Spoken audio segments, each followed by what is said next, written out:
Hello everyone, और आज के इस लेक्चर में हम लोग कवर करने जा रहे हैं if else nested. So topic में डालता हूँ if else nested. If else nested होता क्या है?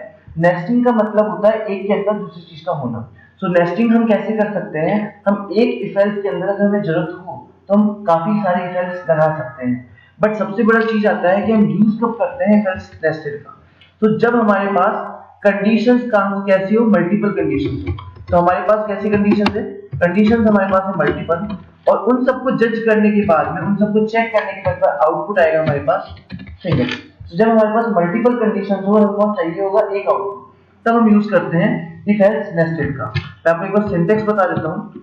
सो इफ एल्स नेस्टेड का सिंटेक्स कुछ इस तरीके से होता है। आप यहाँ लगाएंगे इफ के अंदर आप डाल देंगे कंडीशन, उसके बाद आप यहाँ लगाएंगे स्टेटमेंट। तो मैं यहाँ लिखता हूँ stm1, और उसके बाद आप यहाँ लगाएंगे else, और else के अंदर आप डाल देते हैं stm2। अब बात ये हो सकती है कि जब कंडीशन ट्रू होगी तो स्टेटमेंट 1 एग्जीक्यूट होगा, कंडीशन 1 फॉल्स होगी तो स्टेटमेंट 2 एग्जीक्यूट होगा। बट अगर मान लीजिए हमें कंडीशन 1 के बाद भी कोई कंडीशन दी हो, तो हम क्या करेंगे? हम स्टेटमेंट के जगह पे यहाँ पे हम कंडीशन डाल सकते हैं कुछ इस तरीके से। हम वापस से लिखेंगे इफ कंडीशन, और हम कंडीशन डालेंगे 2, फिर हम यहाँ पे डालेंगे स्टेटमेंट 1, और इसके बाद इससे अंदर वाले इफ का आ जाएगा एल्स, और हम यहाँ पे लगा देंगे स्टेटमेंट 2। अब बात ऐसी हो सकती है कि अगर मान लीजिए हमें फॉल्स होने पे भी कोई कंडीशन दी जाए, तो आप एल्स के अंदर भी कंडीशन लगा सकते हैं। ऐसा कुछ नहीं है कि आप एल्स के अंदर कंडीशन नहीं लगा सकते, आप एल्स के अंदर भी प्लेस कर सकते हैं कंडीशन 3, फिर आप लगा देंगे इसके ब्रैकेट्स, आप डाल देंगे स्टेटमेंट 3, और उसके बाद आप डाल देंगे एल्स, और यहाँ लिख देंगे आप स्टेटमेंट 4। सो इसका प्रोसेस या इसका सिंटैक्स कैसा रहेगा?